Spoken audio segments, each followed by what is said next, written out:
एक हिंदू पुत्र संगठन है, उसके अध्यक्ष हैं नागेश सम्राट।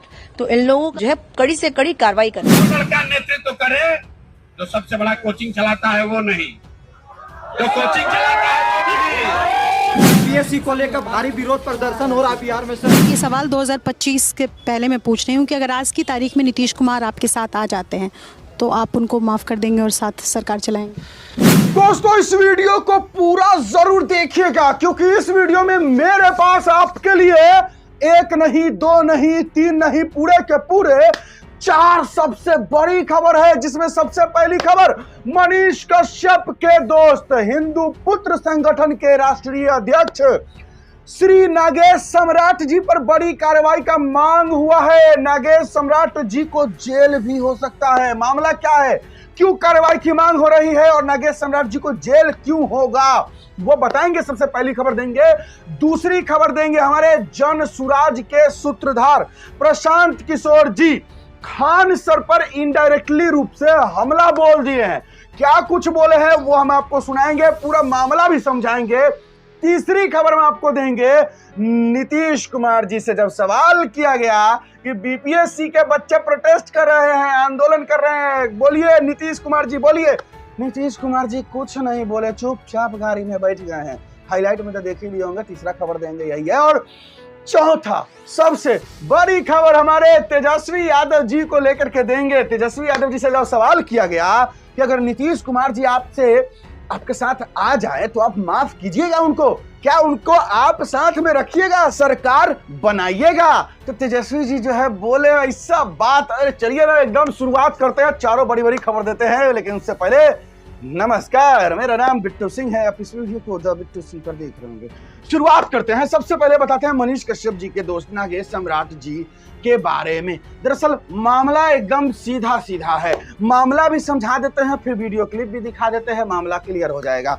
मामला है अटल बिहारी वाजपेयी जी, और वहां पर जो भोजपुरी लोक गायिका देवी है वो एक गाना गा रही थी जिसको लेकर के मामला छिड़ गया है। सबसे पहले हम आपको मामला समझाए। वो एक गाना गाई थी, ईश्वर अल्लाह तेरो नाम, रघुपति राघव राजा राम। उसी में आया ईश्वर अल्लाह तेरे नाम। जैसे ही अल्लाह आया वैसे ही जो है मामला गर्म हो गया। अब मामला गर्म हम पूरा समझाए, उससे पहले हम मनीष कश्यप जी को सुनाना चाहते हैं। उनको सुनिए पहले, उसके बाद देवी जी को सुनाएंगे, उसके बाद फिर बताएंगे। सुनिए। सभागार, बापू सभागार में एक कार्यक्रम था और कार्यक्रम के दौरान देवी एक गीत गा रही थी, भजन गा रही थी। उसका जोरदार तरीके से हिंदुवादी संगठन ने विरोध किया। उस संगठन का नाम हिंदू पुत्र है और राष्ट्रीय अध्यक्ष उसके नागेश सम्राट, यानी वो मेरे मित्र भी हैं। देवी गा रही थी, रघुपति राघव राजा राम, पतित पावन सीताराम, सीताराम सीताराम भज प्यारे तू सीताराम, ईश्वर अल्लाह तेरो नाम, सबको सम्मति दे भगवान। लेकिन आज तक हमें यह गलत भजन ही सुनाया जाता था, चाहे वो फिल्मों में हो, किताबों में हो, नेता के भाषणों में हो या देवी जैसे गायकों के कार्यक्रमों में हो। हिंदुवादी संगठन ने विरोध किया, नागेश सम्राट के लोगों ने विरोध किया, हिंदू पुत्र के लोगों ने विरोध किया। तब इस देश में यह चर्चा का विषय बना कि ओरिजिनल भजन है क्या। तो ओरिजिनल भजन सुनिए आप। रघुपति राघव राजा राम, पतित पावन सीताराम, सुंदर विग्रह मेघा श्याम, गंगा तुलसी सालीग्राम। ये ओरिजिनल है, ये एडिटेड है। हाँ, तो मनीष कश्यप जी को आप सुन लिए, तो इससे आप क्लियर हो गए होंगे। मामला यही है कि जो गाना ओरिजिनल है रघुपति राघव राजा राम, उसका कुछ और लिरिक्स है, और गांधी जी जो गाना गाए थे उनका कुछ और लिरिक्स है। तो इसी को लेकर के विवाद हो गया है। तो अब जो भोजपुरी लोक गायिका देवी हैं वो क्या कही है, सुनिए।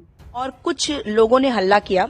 उस टाइम तो हमें पता नहीं था कि कौन लोग हैं, लेकिन अभी पता चल गया है कि कौन लोग थे। वो एक हिंदू पुत्र संगठन है, उसके अध्यक्ष हैं नागेश सम्राट।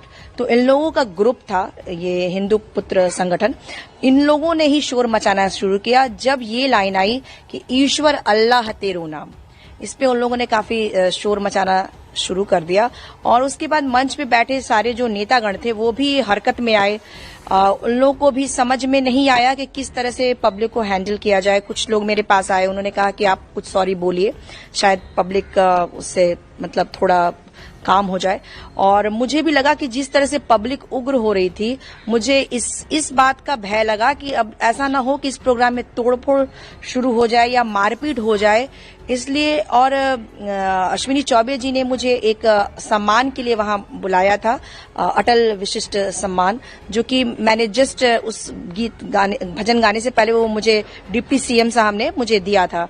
तो मुझे कहीं ना कहीं ऐसा लग रहा था कि मैं नहीं चाह रही थी कि इस प्रोग्राम का स्वरूप ज्यादा बिगड़े, इसलिए मैंने अपनी तरफ से सॉरी भी बोला। और मेरे सॉरी कहने का उद्देश्य इतना ही था कि जो हंगामा है वो शांत हो जाए। लेकिन मैं अभी इस बात को, जो मैंने सारी बातें देखी, उसमें मुझे लगता है कि जो इतने बड़े दिग्गज नेता गण वहां उपस्थित थे, उनकी उपस्थिति में इस तरह की हरकत कुछ लोगों ने की है, तो इस पे कड़ी से कड़ी कार्रवाई करनी चाहिए। कि ये कैसे हो सकता है कि ये भजन जिसको महात्मा गांधी जी ने पास किया हो, ऐसा भजन जो हर पॉलिटिकल प्रोग्रामों में लोग इसको गाते हैं, सुने जाते हैं, उस पे कुछ लोग आपत्ति करें, तो उस पे जो है कड़ी से कड़ी कार्रवाई करनी चाहिए। देखिए, इस गाने के लिए तो मैंने कभी सॉरी मैं बोल ही नहीं सकती हूँ, क्योंकि ये गाना, ये जो भजन है वो तो मतलब इसमें कैसे सॉरी कर सकते हैं? ये तो मतलब देश को एक अच्छा संदेश देता है। इसके लिए मैंने सॉरी नहीं बोला। मैंने सॉरी इसलिए बोला क्योंकि मुझे ऐसा लग रहा था कि पागलों का झुंड मेरे सामने है, और आपके सामने अगर आप पागल आ जाए तो आप कुछ भी करके उनसे हैंडल करेंगे उसको। और मुझे भी क्योंकि वहां पे इतने बुजुर्ग लोग थे, बहुत सारे मतलब उम्र दराज लोग थे, वो मेरे पास आए और उन लोगों ने कहा कि शायद सॉरी बोलिए। उनका भी उद्देश्य यही था कि सॉरी बोलने से शायद माहौल को मतलब थोड़ा ठंडा पड़ जाए, और इस नाते मैंने सॉरी बोला था। लेकिन इस तरह की घटनाओं से ऐसा लगता है कि देश जो है वो गलत दिशा में जा रहा है, और जो लोग इस देश को प्रतिनिधि कर रहे हैं, उन लोगों का फर्ज बनता है कि ऐसे लोगों को मतलब जैसे पार्टियों में भी उस प्रोग्राम में उस आयोजन में इस तरह के लोगों को, जब आपने जो लोग आए होंगे हिंदू संगठन वाले, तो वैसे लोगों को पार्टी को भी दूर करना चाहिए ना, क्योंकि ये सारे लोग जो है वो देश में बुरी भावनाएं पैदा कर रहे हैं ना, यंगस्टर्स को भी बिगाड़ रहे हैं, भटका रहे हैं। हमारे महात्मा गांधी जी ने कहा, अहिंसा की बात कही। ये बिहार जो है वो गौतम बुद्ध की धरती है, महावीर की धरती है। उस जमाने में उन्होंने अहिंसा का पाठ लोगों को पढ़ाया, और आज ये सब लोग जो हिंसा फैला रहे हैं, जो गलत भावनाएं भर रहे हैं, भेदभाव भर रहे हैं, वैसे लोगों को पार्टी भी ऐसे लोगों पे कार्रवाई करनी चाहिए। और उन लोग अगर पार्टी में वो लोग जुड़ने की कोशिश करते हैं ऐसे लोग, तो उनको पार्टी से निकाल देना चाहिए। हाँ, लेकिन मैं बस इतना ही कहना चाहती हूँ कि देखिए, कुछ जो चंद लोग हैं, उन लोगों की हरकत की वजह से ये हम लोगों को शर्मनाक स्थिति बनी है। तो उन लोगों का डेफिनेटली कड़ी से कड़ी उन पे कार्रवाई करनी चाहिए।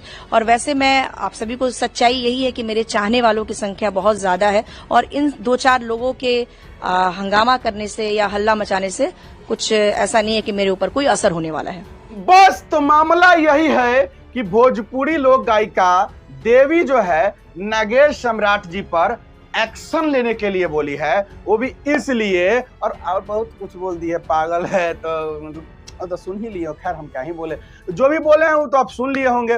तो क्या आपको लगता है कि नागेश सम्राट जी गलत किए? मतलब नागेश सम्राट जी को हल्ला नहीं मचाना चाहिए था? ईश्वर अल्लाह तेरो नाम जो गाना है, तो उसको लेकर के क्या उनको हल्ला नहीं मचाना चाहिए था? जो भी आपका राय विचार होगा कमेंट बॉक्स खुला है, जरूर लिख दीजिएगा। ये बात करते हैं अब बिना देर किए जनसुराज के सूत्रधार प्रशांत किशोर जी इनडायरेक्टली रूप से हमला बोले हैं खान सर पर। वीडियो के लिए पहले देखिए, फिर उसका पूरा समझाते हैं मामला।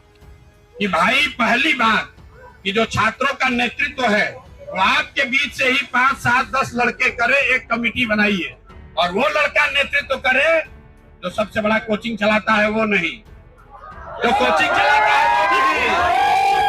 हाँ, तो सुन लिए। तो मामला बस यही है कि आज गांधी मैदान में जो है छात्र संसद लगा था, सभी छात्र लोग इकट्ठा हुए थे, और हमारे जनसुराज के सूत्रधार प्रशांत किशोर जी भी आए वहां पर, जो लीड कर रहे थे, और उन्होंने कहा कि आप लोगों में से ही कोई एक जो है नेतृत्व कीजिए, कोई कोचिंग संचालक या शिक्षक लोग जो हैं वो लोग नहीं आने चाहिए, मतलब नेतृत्व करने के लिए, क्योंकि वो लोग शिक्षक हैं, साथ दे वही बहुत है। चलिए बात करते हैं, जब माननीय मुख्यमंत्री नीतीश कुमार जी से पूछा गया कि बीपीएससी छात्र प्रोटेस्ट कर रहे हैं, आंदोलन कर रहे हैं, नीतीश कुमार जी क्या कहते हैं, नीतीश कुमार जी क्या कहते हैं, लेकिन देखिए ना क्या कहते हैं नीतीश कुमार जी, सुनिए।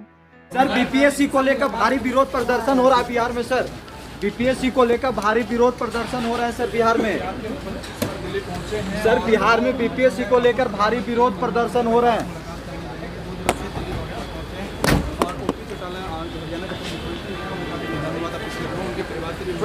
हाय रे, नीतीश कुमार जी तो ऐसे घूम गए जैसे उनको लग रहा है कि कुछ सुनाइए नहीं दिया, चुपचाप जाके गाड़ी में बैठ गए। मतलब कुछ ना होने वाला है लग रहा है। बीपीएससी के छात्र इसी बेचारे भूखे प्यासे जो आंदोलन करते रहेंगे, सरकार नहीं सुनने वाली है, लग तो यही रहा है। चलिए आइए बात करते हैं, क्या तेजस्वी यादव जी और नीतीश कुमार जी साथ मिलकर के सरकार बनाएंगे? सवाल जब पूछा गया तेजस्वी यादव जी से कि नीतीश कुमार जी आपके साथ अगर आते हैं तो आप उनको साथ रख लीजिएगा, सुनिए क्या बोलते हैं हमारे तेजस्वी जी। आज की तारीख में, ये सवाल 2025 के पहले मैं पूछ रही हूँ कि अगर आज की तारीख में नीतीश कुमार आपके साथ आ जाते हैं तो आप उनको माफ़ कर देंगे और साथ सरकार चलाएंगे? देखिए कोई सवाल ही पैदा नहीं होता है। ही इज टायर्ड, और अब उनकी स्थिति ऐसी नहीं रह गई कि वो बिहार चला सकें। ये अपने पैर पे कुल्हाड़ी मारने के बराबर होगा। वाह वाह, यानी कि इससे क्लियर ये हो रहा है कि अगर नीतीश कुमार जी आ भी जाए तेजस्वी जी के साथ में तो मुख्यमंत्री नीतीश कुमार जी नहीं बनेंगे, मुख्यमंत्री बनेंगे तेजस्वी यादव जी। बोल तो रहे हैं ना क्या उनका उम्र हो गया है, अब वो रिटायर होंगे, अब वो थक गए हैं, अब उनसे नहीं चलने वाला है बिहार। इसका मतलब कि अगर नीतीश कुमार जी गठबंधन में आ जाए, महागठबंधन में, तो मुख्यमंत्री नीतीश कुमार नहीं बनेंगे, मुख्यमंत्री बनेंगे तेजस्वी जी। जैसा वो बोले वही हम कह रहे हैं। चलिए दोस्तों, कैसा लगा ये चारों खबर? जो भी आपका राय विचार होगा कमेंट बॉक्स खुला है, लिख दीजिएगा। बस आज के लिए इतना ही, मुझे दीजिए इजाजत। जय हिंद।